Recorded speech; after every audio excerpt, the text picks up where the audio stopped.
Welcome to Changing Higher Ed, a podcast dedicated to helping higher education leaders improve their institutions. With your host, Dr. Drum McNaughton, CEO of The Change Leader, a consultancy that helps higher ed leaders holistically transform their institutions. Learn more at changinghighered.com. And now, here's your host, Drum McNaughton. Thank you, David. My guests today are Dr. Jeffrey Robinson and Blaine Rochak of the PhD Project. From their website, for nearly 30 years, the PhD Project has helped change the future workforce by promoting historically underrepresented students, a model of achievement and businesses a powerful way to enrich the talent pipeline. Over the course of its lifetime, PhD Project has graduated over 1,700 PhDs, but that isn't all they do. They provide mentoring and building a community of support for underrepresented students and graduates. Two of their principals, Dr. Robinson, who's a graduate of the PhD Project 27 years ago, and Blaine Rochak, the PhD Project president and a consultant with KPMG, who, by the way, is one of the project sponsors, join me today to talk about the project, what it means, and why it's important for higher ed presidents to embrace and use. Jeffrey, Blaine, welcome to the show. Thank you. Thanks for having us. My pleasure. I am so looking forward to our conversation. You guys have done some amazing stuff with the PhD Project. I want to hear all about it. I want to hear the benefits that you've had and everything else. But before we get started, I want to hear about you guys. So if you'd give us a little bit of background, that'd be great. Jeffrey. All right, I guess I'll go first. The PhD Project is something near and dear to my heart because it is the reason that I became a business school professor. If you got to go back in the Wayback Machine to 1997, in my case. In 1997, I was searching for what I was going to do next in my life and career, and I was already a project engineer working for a big pharmaceutical company, and I was looking at law degrees and looking at options for advanced degrees and doctorates. And I got a chance to go to this conference called the PhD Project. And the conference was held in Chicago in November of 1997. I'll never forget it because it really changed the trajectory of my life. And to make a long story short, I found out about the conference from my dad, who saw the information advertised in one of the trade magazines and said, maybe this is something for you. And I always give him credit because, boy, was he right. In the conference, they told us about their desire to change the front of the classroom in business schools. Essentially, the idea that we could diversify who the professors were teaching business. And they made a pitch to all of us who were in the room, about 300 at that time, maybe more. And I bought it. I really was searching for my next part of my career path, what I wanted to do next, and what they described fit me to a T. You become an expert, you get a platform, you get to teach, you get to engage people and issues, and that was the beginning of a journey for me. Less than 9 months later, not only did I apply, but I was accepted to Columbia Business School. I went as a first-year PhD student in September of 1998, and the rest is history. So that's the beginning of the story. The other parts of the story, which I think are relevant to what we're going to talk about here today, completed the doctorate at Columbia, became a professor at NYU, stayed there for 5 years, shifted over to, actually coming back to my alma mater, Rutgers University, at the Rutgers School of Business, Rutgers Business School, and ended up as someone who not only did their research and study and looked at issues relevant to the community, but over a 17-year career, really embraced the fact that business schools can make a difference in the lives of others. So I'm currently in higher ed administration as the interim chancellor over at Rutgers University in Newark. But I really think it's the beginning part of that story that is relevant to what we're going to talk today. How do you make a difference in a profession? And the PhD Project is a real good example of that. That's a fascinating background. Thank you, Jeffrey. Blaine. Well, Jeffrey gave a great lead-in saying about changing the profession. So I was part of the profession. I am part of the profession. I've been with KPMG my entire career. And right around 1994, I transitioned from being an auditor to taking over campus recruiting for KPMG. And one of my jobs was to increase our diversity hiring. And that was right around the time when the PhD project was starting. And Bernie Milano, who's one of the kind of founders of the project, said, you really need to get involved with the PhD project. This is what's going to help you create more diversity at business schools. And as a recruiter, I learned very quickly that there was truly a lack of diversity, especially in the accounting arena. Back then, the big four firms were all hiring almost all accounting students. And if you went to a recruiting event at any major school across the US, you could literally count on one hand the number of diverse students in that room. And so right when the PhD project was starting, I got involved mostly on the accounting side. They have 6 disciplines, but I was involved with the accounting side. And I got to see firsthand what a difference it made when there were faculty of color in the classrooms at the universities. And as a recruiter, we leveraged that. We were able to connect with these amazing professors and learn where the talent was and where the students were from and how we can connect. And slowly but surely, we saw that increase in diversity, first in the accounting pipeline, then the PhD project basically expanded to include economics and finance and information systems and management and marketing. And so 5 years ago, I was asked to consider taking over as leader of the PhD project when Bernie Milano was retiring. And I thought about it and said, what an amazing way to continue my career. I'd always been involved in higher ed from the recruiting side, where I was the demand side, I was the taker. And now I was asked to become part of the supply side.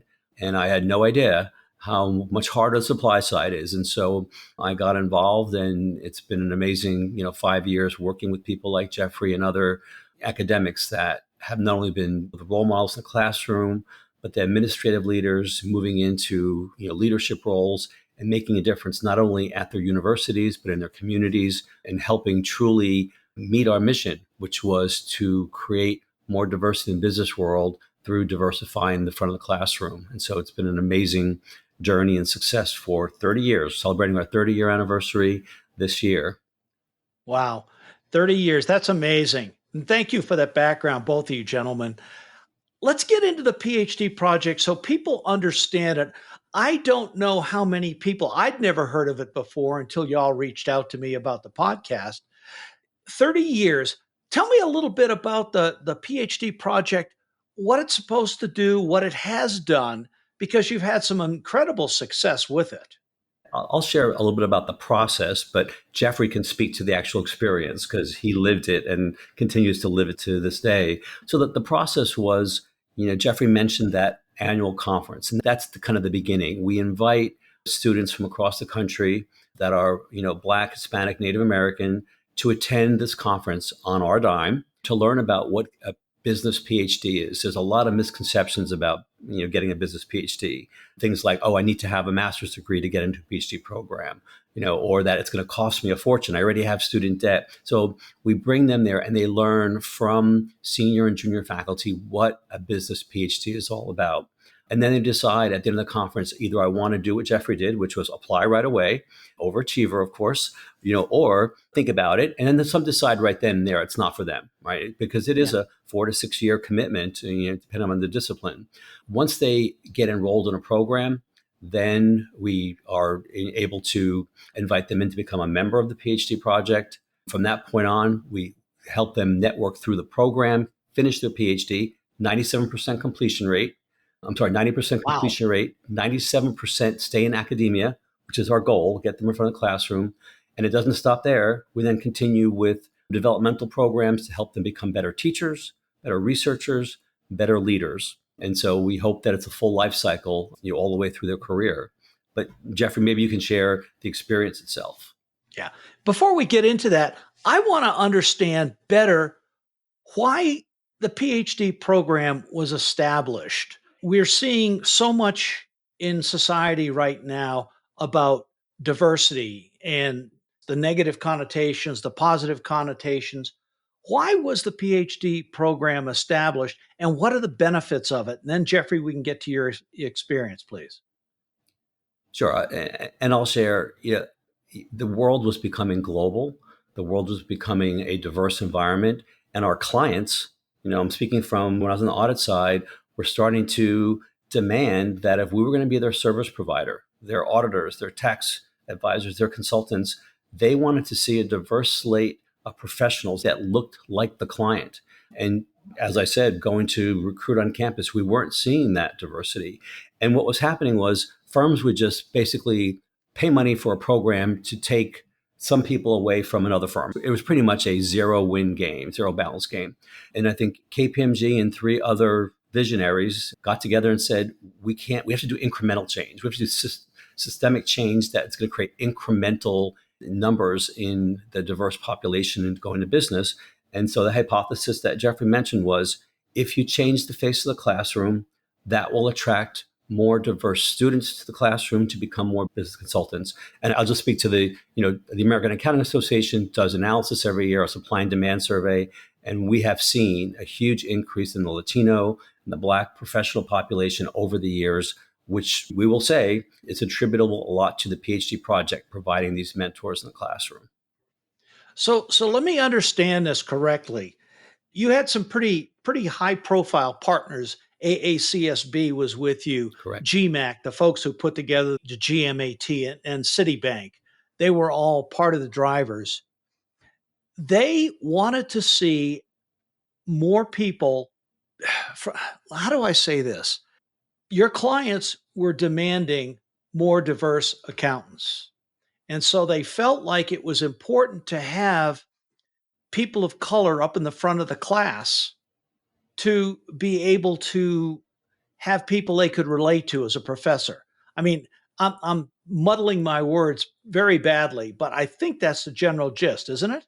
Jeffrey, I'm going to let you respond to that because I think you definitely are an amazing role model and can speak to that.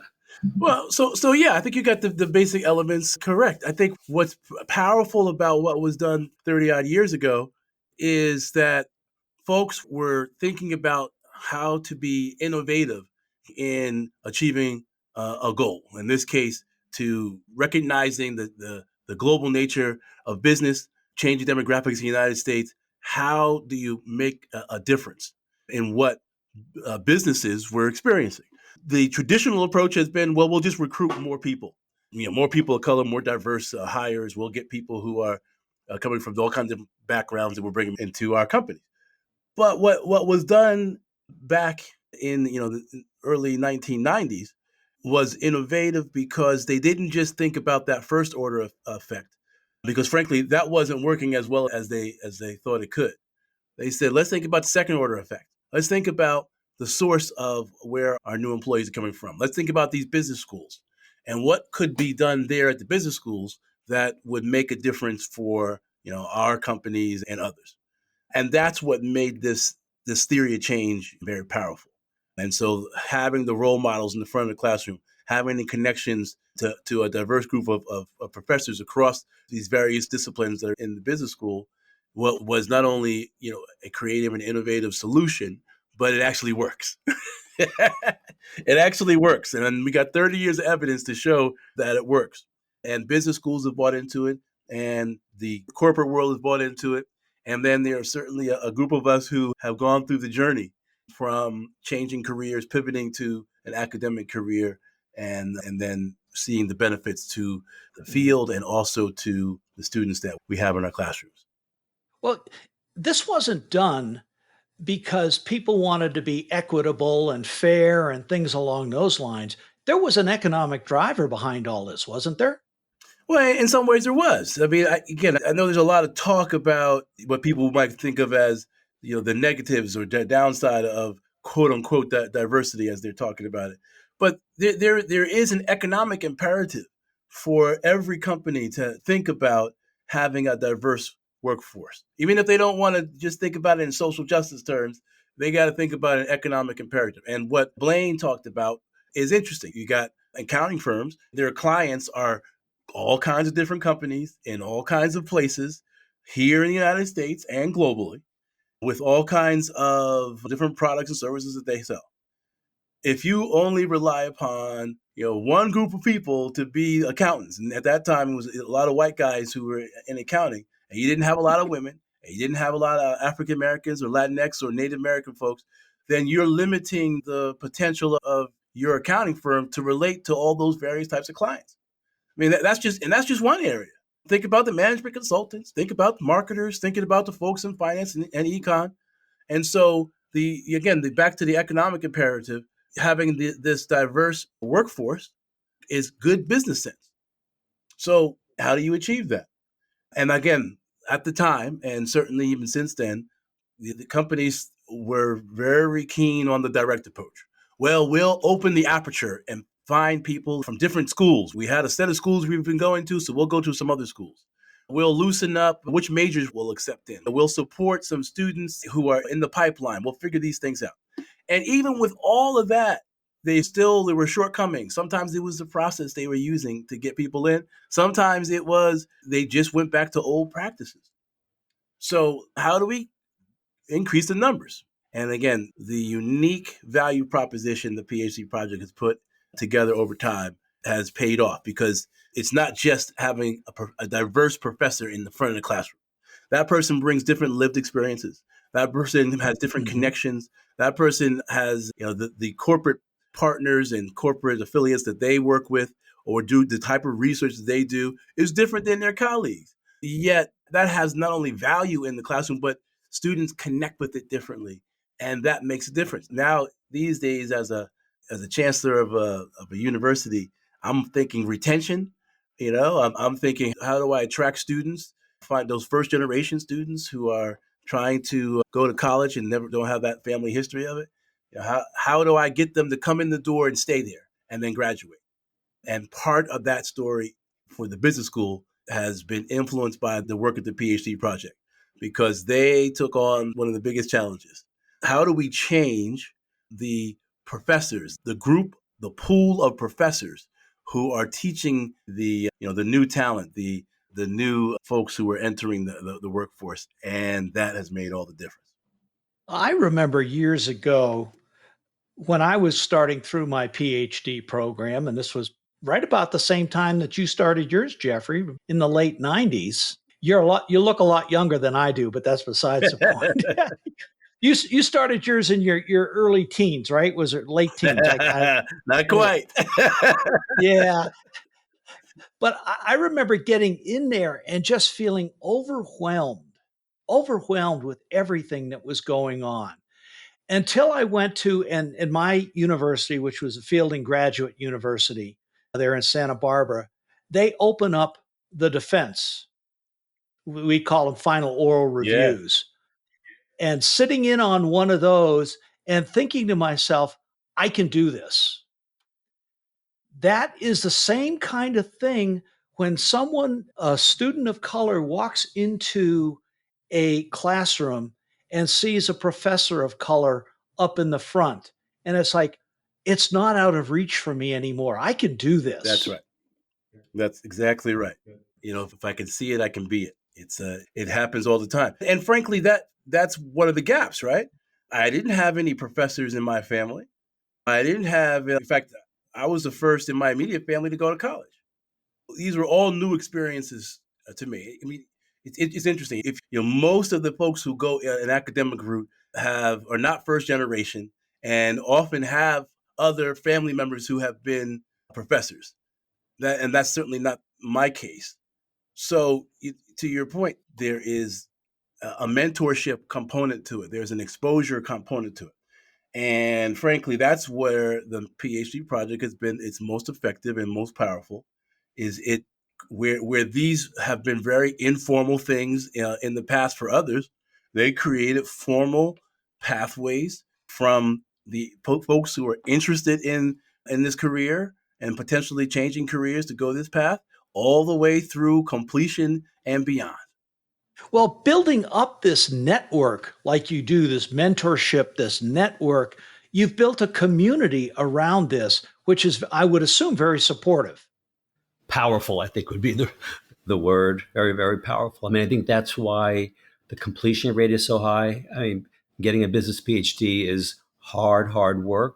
And oftentimes someone is ready to quit, and then senior faculty get involved, and get them through that obstacle. And all of a sudden they graduate and become faculty and then bring the next person up behind them. So it's an amazing network that is supportive. I'll also share that part of the model I think was successful is we aim to attract people that have some professional experience. And so when they get into the classroom, they are bringing their real life professional experience plus their research and academic. So students do truly see themselves as an investment banker or as somebody in finance or, working for a big four firm because they heard it from their faculty member. And oftentimes our faculty wind up being mentors long after that student is graduate. They have students that keep in contact. And so I will say that the network and the camaraderie and the support that the groups show for each other, and they do connect with their cohort group. They remember what year they went to the conference, and they remember their graduating group when they got capped together. We do a big capping ceremony at our annual conferences. So there are milestone, memorable moments that I'll say almost brings tears to your eyes when you see the camaraderie, the cheering, the tears of joy. That sounds just amazing. It reminds me of my time at the Naval Academy. You always remember your classmates, your roommate from plebe summer, your freshman summer, which nobody, nobody ever wants to go through plebe summer, but it's something that's required. And yeah, I still remember my roommate's name. Remember from Pueblo, Colorado. I won't mention his name for privacy reasons, but he was from Pueblo, Colorado. I've still got a photo of him, he and his mom and my dad and me at parents' weekend. And I look back and said, "Who is that young kid? Why has he still got hair?"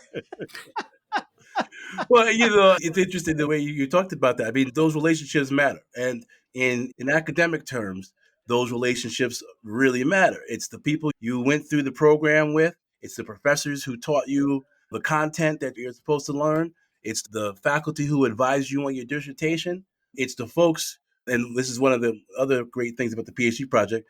It's not just the folks at your school. So you're meeting people from across the country who are at this, they all came in the same time as you, and you're progressing through as a cohort, and you are connected to them because you have all gone through the same process. We all had, you had to get in, you had to get through coursework, you had to do some kind of qualifying exam, you had to write a dissertation proposal, you had to do that dissertation, and then you had to present it. And that dissertation defense is monumental. So the parallel to what you just described with your Naval Academy experience is the similarity. We go through this process, and since we have this commonality, we can all relate to one another. Ultimately, we all enter the field together, and so we get to see each other at conferences and through our work and at the universities and colleges that we're teaching at. That's a complete process that has this powerful mentorship component, which in turn has this wonderful effect on colleges and universities. And for those listening who are representing their institutions, you're missing out if you're not tapping into resources like the PhD project that are promoting, engaging, and supporting your future faculty of color or faculty of color who are in your area. That to me, it's a no-brainer.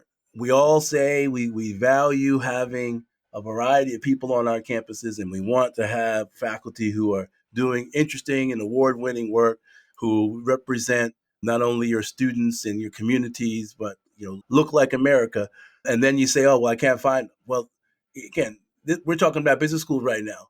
If you're looking for it in the business school, and you haven't tapped into the resources of the PhD project, you're making a mistake. Yeah, I would certainly say that. One of the things that I think is really neat is you're bringing people together from across the country as part of your conferences. One of the things that as a new academic, you're getting on that tenure track, teaching, research, service, all of those things. How do you find out? This is a rhetorical question. How do you find people with similar interest? As a new faculty member, you may not have those. Guess what? The PhD project, you've already built a lot of those relationships. So when it comes to doing research, you can hit the ground running. Absolutely right. I mean, when you say that you don't get those kind of connections right away as a new faculty member, PhD project had built into it the research roundtables where we would sit and talk about our research with other people. It was good practice, but it was also announcing, hey, I'm working on this. What are you working on? Can you get that from conferences? Yeah. Okay, but it's just much more difficult to, as a new person, trying to do that while it's facilitated by what is created in the PhD project. So you're right on there. Some of my initial papers and research grants came in partnership with other people from the PhD project and people that they knew, the network of scholars we got to know. They come to the conferences, they meet our students. Those students already know by the time they're graduating, they know what school they want to go to. They know where their research is going to be. And so it really is an amazing process to watch as they migrate through the years. And then I asked them in that last year, oh, what schools are you looking at? And they already have their secret. They won't tell me, but you can see it in their eyes. They already have the 5 schools. And then they go and they still have that amazing network in place and probably already know faculty at that school they're going to. So they're not going there alone. They're going there knowing somebody who's going to help them kind of figure out the process for 10 years. So it really is amazing to watch.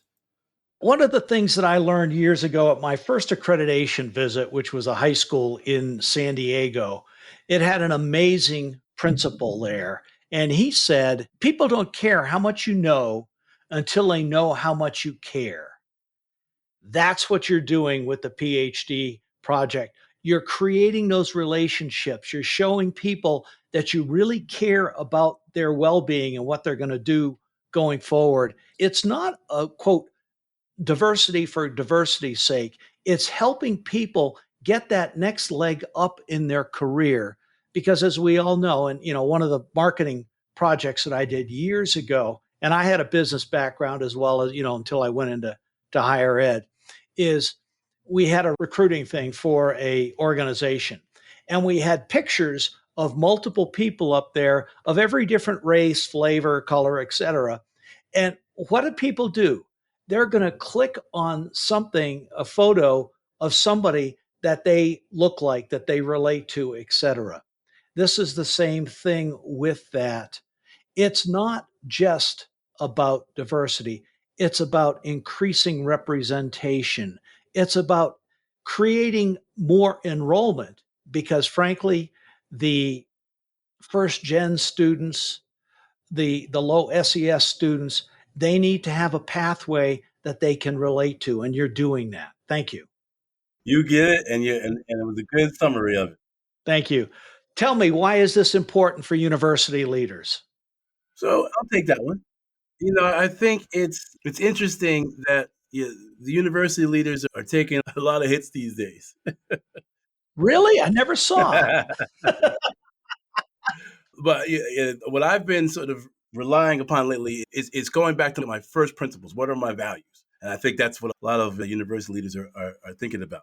And if one of your first values has to do with diversity and thinking about tapping into the richness of America, and I mean that in the broadest terms, that we've got people who have different perspectives and different ways of doing things, and that can contribute to your campus, then the PhD project is no brainer. And I'll extend it out to other initiatives like it because you're really tapping into the very best of what academia can be.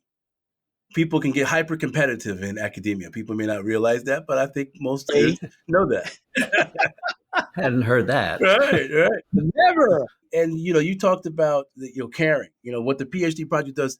We know that mentorship works. I know Blaine could talk in a minute about the role model effect, but I'll just focus on the mentorship for a moment. We know mentorship works, and that the best relationships in academia are these mentor-like relationships where someone more senior is supporting the activities of somebody more junior, and we do it in so many different levels. That to me represents the very best of what we can do in academia, and this taps into that because you want mentorship to work between your faculty and the students, the undergrad students, for in particular, when they are learning what it is to become a professional. But don't forget the graduate students. Is mentorship that goes on between faculty and the graduate students who are in your charge. And then as a junior faculty member, your senior faculty member are mentoring you. So it's this very, very great part about the academic environment that can facilitate this for lots of different people. And to me, I think what the PhD project has done is really tapped into something that is inherently in the system, but sometimes we drive it out because of petty squabbles and competitiveness. And PhD project has never lost track of what it means to build a community that does want to see each other succeed. We do a lot of reorganization work with universities, and we typically tell people you have your formal org chart and you have your informal org chart. And how do you think business gets done? It's not the formal, it's the informal, it's the relationships. That's what you're doing with this is building those relationships. Right. I'll just share that. I'm going to take the business perspective here, that I think the goal of all the university leaders is to prepare students for their next, professional career. And speaking for the business side, yeah, I think having student exposure to faculty of color, and I'm talking about all students, not just ethnically diverse students. And we have a couple of videos on our website that I would encourage people to go look at, because it will be a faculty member and the student that were in their class that will share. And this is a white student saying, I never had a Black professor before, and what a difference this class made. So the idea is we don't want people to start their business careers having never had exposure to someone of color in the classroom, whether it's a student or a faculty member. And I will share, I went to 3 predominantly white universities and had no faculty of color for my kind of 2 degrees. And I think it was a real loss for me. And so I think that's the encouragement for university leaders to want to have faculty in the classroom that attract students of color. So it's a more robust class and discussions. I couldn't agree more. Gentlemen, we are at the end of our time. It always happens like this. This has been a wonderful conversation. I really want to thank you both for taking the time out of your busy schedules to meet with me. Our 2 standard questions. 3 takeaways for university presidents and boards. First, Jeffrey had mentioned the role model effect. We get the question, well, how do you know you're making a difference? So we actually did a research study to look at the correlation of what attracts students of color to universities. So for those universities out there saying, how do I solve this problem now of attracting diverse talent, given the challenges now in the recruiting process? And what we found was, other than the demographics of the state, the second highest correlation to the attraction of students of color was faculty of color. So know that long-term investment of attracting faculty of color to your class does generate more attraction of diverse students. So it's a long-term solution to attracting diverse talent. Secondly, I think that recruiting diverse faculty to your school is like step 1. Retaining them is the harder part. And I think what's really important to keep in mind is oftentimes universities will give all the task forces and things that have the word diversity in it to a diverse faculty member, which keeps them from getting their research done, which keeps them from getting tenure. So it's just a comment out there to really protect your diverse faculty in those first, 6 or 7 years when they're going up for tenure, to make sure that they do become a successful member of university. And then the last kind of, takeaway is, keep your leaders in university accountable. So not only expect them to go out and try to attract diverse talent, but hold them accountable to doing that. We all know that what gets measured gets done. So those would be my 3 takeaways. Great. Thank you, Blaine. Jeffrey. Well, I think the first thing I would say to leaders or academic leaders would be, if you want to have faculty who are doing exciting and groundbreaking research, then you got to find diverse talent. You can't just have people who are going to do the same thing people have been doing for years. And one of the ways to change that dynamic is to recruit folks who have these different lived experiences, and they do different types of research. And I think every university wants to be known for unique, groundbreaking types of research. I think my second thing would be really unleashing the power of mentorship and mentoring on these multiple levels, which I guess I've talked about a little bit about already. But this is one of the great things that education is about. And by thinking about this in those terms, you'll see why this is so valuable. And then lastly, don't forget about the economic imperative around diversity. Yes, demographics are changing. We live in a global economy. We can't assume that there's only one way to do things or one approach that works. Again, how do you maintain that and make sure that your students are competitive for the future? You got to make sure you have some faculty who are really able to tap into not only their best, but bring their lived experiences to the table. Well, gentlemen, thank you. Those are great takeaways and something that I think every university president should be thinking about. What's next for you? What's next for the PhD project? All right, I'll go first again. So for me, I am getting ready to retire and hopefully serve as an adjunct or part-time faculty member to teach Intro to Accounting. That was my first love when I went to the University of Hawaii and got my master's in accounting degree.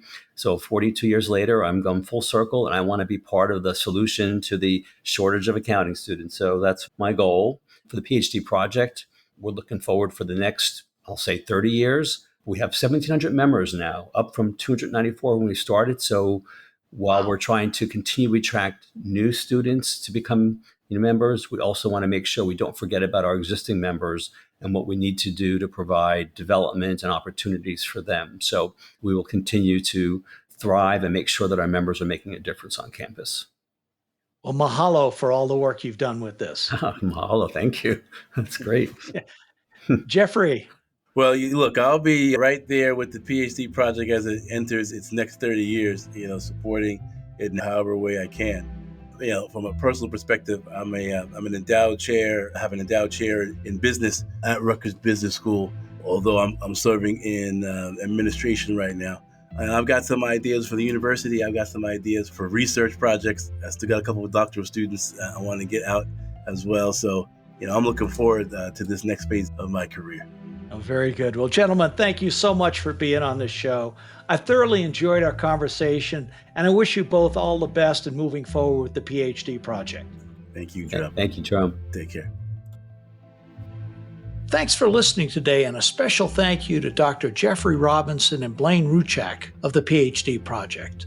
Gentlemen, thank you for all the work you're doing in this area. It's incredibly important, and we look forward to hearing more about the project in the coming years.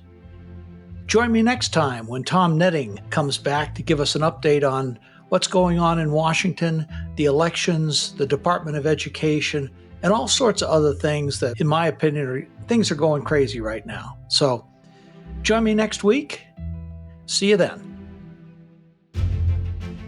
Changing Higher Ed is a production of The Change Leader, a consultancy committed to transforming higher ed institutions.